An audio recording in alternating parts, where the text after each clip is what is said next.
Tell me your name. Tell me your name. Give me your name. Names. Tell me your 6 names. We are the ones. Tarotin and Yuda Belial. And I am Lucifer, the devil in the flesh.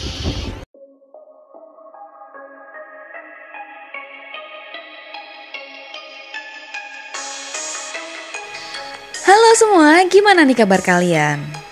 Kesurupan. Kita pasti pernah dengar atau bahkan ngelihat secara langsung orang yang kesurupan. Atau mungkin di antara kalian ada yang pernah kesurupan? Komen di bawah ya. Jangan lupa untuk subscribe, like, dan share video ini untuk memberikan rekomendasi film menarik buat kawan-kawan. Kali ini kita akan bahas tentang The Exorcism of Emily Rose yang rilis pada tahun 2005. Film ini diangkat berdasarkan kisah nyata seorang wanita yang kerasukan 6 iblis paling terkutuk sekaligus. Kuilah tanpa berlama-lama lagi, kita langsung masuk ke pembahasannya. Let's spill the movie. Kui! Film dibuka dengan memperlihatkan seorang kakek pemeriksa mayat yang sampai di kediaman Emily Rose. Hal ini bertujuan untuk menentukan apakah mayat tersebut mati secara wajar atau tidak. Di sana terlihat ibu dan saudari Emily beserta teman lelakinya serta bokapnya yang lagi ngelamun. Kemudian si kakek pun naik menuju kamar tempat Emily meninggal dan berpapasan dengan Bapak Moore, seorang pastor yang dipercaya oleh keluarga Emily untuk mengusir iblis di dalam tubuh Emily. Singkat cerita, setelah menunggu pemeriksaan, si kakek pun turun dan berkata bahwa Emily mati dengan tidak wajar. Hal itu pun membuat Bapak Moore menjadi tersangka karena dianggap telah ceroboh dan mengakibatkan Emily meninggal. Kemudian ia pun dibawa ke kantor polisi. Di sisi lain, terlihat seorang pengacara bernama Erin Brunner yang diperintahkan untuk menangani kasus Emily. Karena prestasinya, Erin diminta keuskupan untuk membuat Bapak Moore mengaku bersalah dan mendapat pengurangan masa tahanan. Kita jelasin sedikit. Jadi di sini si Bapak Moore ingin menceritakan kisah mistis Emily dan hal itulah yang tidak diinginkan oleh keuskupan karena akan dianggap tahayul oleh masyarakat di kala itu dan citra keuskupan menjadi jelek. Lanjut. Erin pun menyetujui hal itu dengan imbalan naik pangkat di bawah Carl. Singkat cerita, Erin pun menemui Bapak Moore di penjara. Erin pun menjelaskan tujuan membelanya dan Bapak Moore kekeh tidak mau mengaku bersalah. Bagi Bapak Moore tidak masalah lama di penjara asalkan pesan dan cerita Emily telah sampai ke masyarakat luas. Kemudian Bapak Moore memberi syarat jika Erin ingin mendapatkan izin untuk membelanya, maka ia harus mengizinkan Bapak Moore untuk bersaksi dan menceritakan kebenaran tentang kisah Emily. Pada malam harinya, Erin memeriksa dan mempelajari berkas dari Emily. Pada saat Erin tidur, terlihat jam tangan Erin berhenti tepat pada jam 3 pagi. Adegan beralih di mana sidang pertama dimulai. Terlihat pengacara penuntut umum yang bernama Ethan Thomas menjelaskan pada juri apa yang dialami oleh Emily. Kemudian Ethan lanjut memperlihatkan foto sebelum dan sesudah Emily tewas. Anjir, serem banget. Kemudian tim penuntut menghadirkan seorang saksi bernama Dr. Edith Vogel yang pernah mengurus Emily semenjak kecil. Beliau lanjut menjelaskan bahwa hal buruk terjadi setelah Emily masuk ke universitas. Ia menceritakan hal yang diceritakan Emily, yakni ketika weekend. Pada malam hari, Emily berada sendirian di asrama dan terbangun dari tidurnya karena mencium bau benda terbakar. Kemudian Emily yang takut akan adanya kebakaran pun mencoba mencari tahu sumber bau tersebut. Saat berada di lorong, Emily dikagetkan dengan... Emily pun segera berlari untuk menutup pintu, kemudian kembali tidur. Tak lama Emily melihat tempat pulpen jatuh tepat di depannya dan...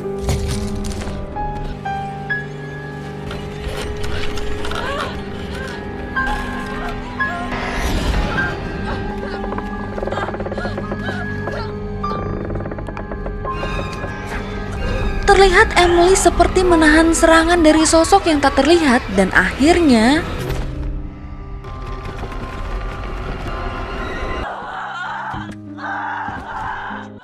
Scene berlanjut dengan saksi lain yang merupakan seorang dokter spesialis saraf di kampus Emily bernama Dr. Muller.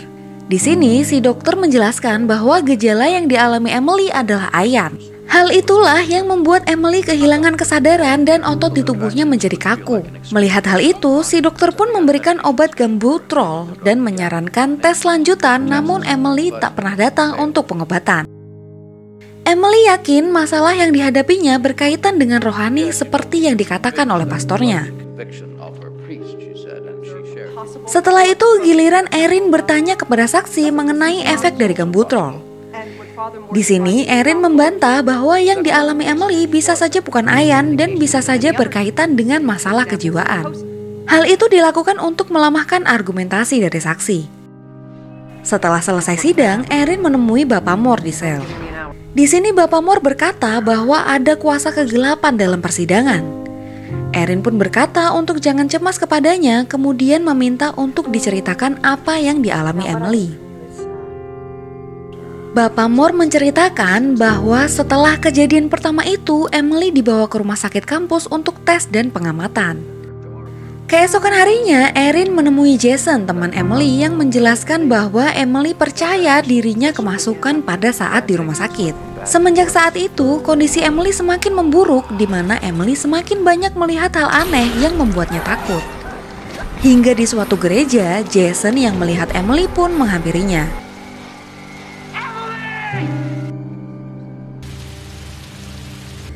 Sesampainya di dalam, Jason melihat Emily yang bertingkah aneh. Malam harinya tepat pukul 3, Erin terbangun dari tidurnya kemudian mencium bau terbakar dan menghampirinya.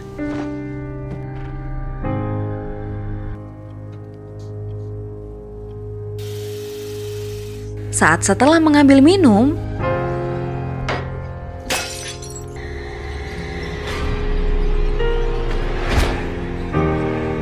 setelah itu Erin kembali ke kasur dan tidak bisa tidur. Di sisi lain, Bapak Moore juga terbangun dan melihat ada bayangan dan mulai berdoa. Keesokan harinya terlihat Erin yang terlambat dan sidang pun dimulai.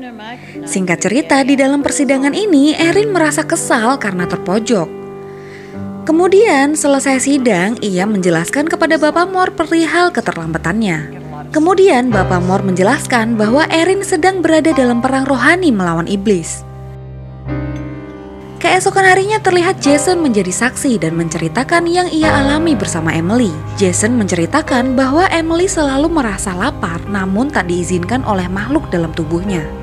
Kemudian ketika Jason ketiduran saat menemani Emily di kamar, kemudian Jason menghampiri Emily dan setelah itu Jason membawa Emily pulang ke rumah. Kesaksian pun berlanjut dengan cerita ayah Emily yang bernama Nathaniel. Ia menceritakan Emily yang kembali ke kampus dan semakin memburuk.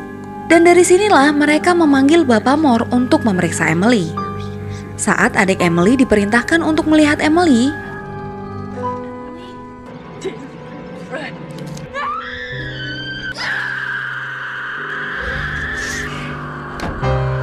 seketika Bapak Moore dan Nathaniel datang kemudian memegangi Emily.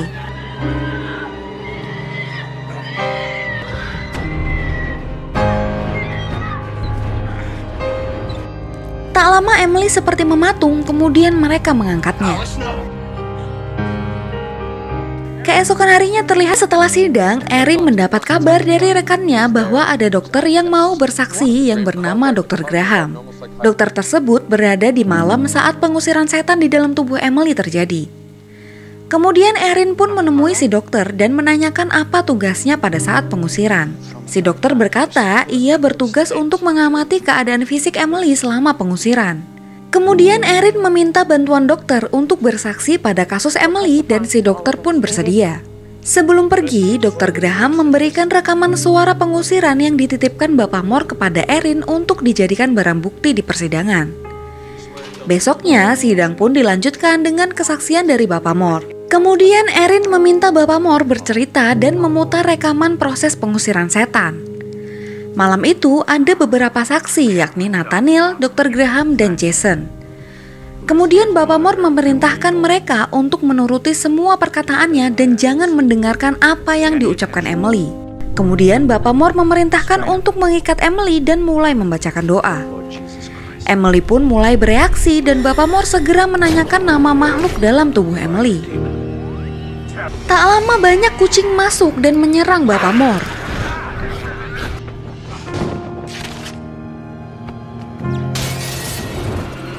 Mereka pun segera keluar mengejar Emily yang berlari ke lumbung.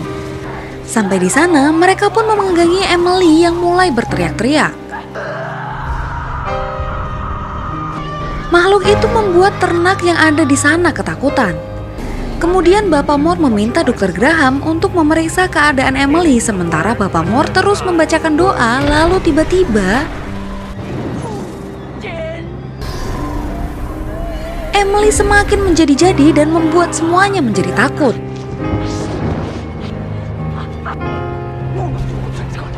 Si bapak pun terus menanyakan nama makhluk tersebut hingga akhirnya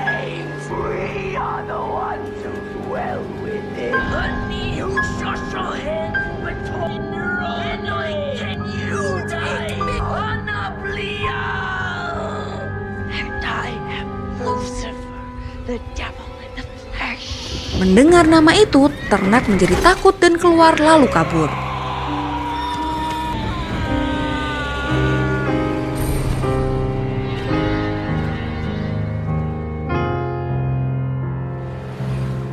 Setelah sidang, Erin yang sedang berjalan pulang melihat Dr. Graham dan menghampirinya. Di sini, Dr. Graham meminta Erin untuk menyampaikan permohonan maafnya kepada Bapak Moore. Rupanya, Dr. Graham juga telah diganggu oleh iblis yang akhirnya membuat ia memutuskan untuk bunuh diri tepat di depan Erin. Setelah itu, Erin menemui Bapak Moore dan mengatakan bahwa mereka telah kalah dalam persidangan. Bapak Moore yang tak peduli bersikukuh hanya ingin menceritakan kisah Emily. Kemudian Bapak Moore memberi Erin sepucuk kertas dan meminta untuk membacanya lalu memutuskan apa yang harus dilakukan. Kemudian Bapak Moore berkata bahwa gangguan yang dialami Erin takkan berhenti sampai kisah Emily diceritakan. Keesokan harinya terlihat banyak wartawan yang bertanya kepada Erin saat sampai di persidangan. Saat di dalam, Erin meminta Bapak Moore menjadi saksi dan membacakan apa yang ditulis Emily. Bapak Moore mengatakan isi tulisan tersebut bahwa setelah pengusiran, Emily dibawa ke kamarnya kemudian terbangun karena ada suara yang memanggilnya. Kemudian Emily pergi untuk mendatangi sumber suara tersebut ke sebuah pohon. Lalu terlihat roh Emily yang pergi menghampiri suara tersebut yang ternyata bersumber dari Bunda Maria. Kemudian Emily bertanya mengapa ia harus menderita seperti ini. Kemudian Emily diberi dua pilihan, yakni untuk pergi ke surga atau menetap dalam tubuhnya dan merasakan kesakitan. Namun dengan begitu orang-orang akan tahu bahwa iblis memang nyata dan kembali mengingat serta berdoa kepada Tuhan. Mendengar hal itu, Emily pun memilih untuk menderita dan kembali masuk ke dalam tubuhnya. Setelah selesai membaca, Erin menanyakan soal luka di tangan dan kaki Emily dan Bapak Moore menjelaskan bahwa itu adalah stigmata. Ia lanjut menjelaskan bahwa stigmata akan didapat pada orang yang disentuh oleh Tuhan. Singkat cerita, juri pun telah berdiskusi dan memutuskan perkara kasus Emily Rose. Setelah itu, juri pun membaca hasil putusan yang menyatakan bahwa Bapak Moore bersalah atas pembunuhan cerobohnya. Saat hakim membacakan vonis hukuman 10 tahun hendak mengetuk palu, Dewan juri memberikan saran yakni agar Bapak Moore diberi vonis pelayanan dan hakim menerimanya. Hal itu berarti bahwa Bapak Moore bebas pergi tanpa menjalani hukuman dan sidang pun berakhir. Di ending film dijelaskan bahwa kisahnya mempengaruhi banyak orang dan kuburannya menjadi tempat ziarah bagi orang di seluruh dunia dan film pun berakhir. Nah, itu dia kisah nyata dari Emily Rose atau yang juga dikenal dengan Anneliese Michel dalam perjuangannya melawan iblis di dalam dirinya. Gimana guys? 6 iblis jadi satu dalam tubuh Emily. Apakah kalian percaya dengan fenomena kesurupan? Sekian pembahasan film kali ini. Terima kasih udah nonton and have a nice day.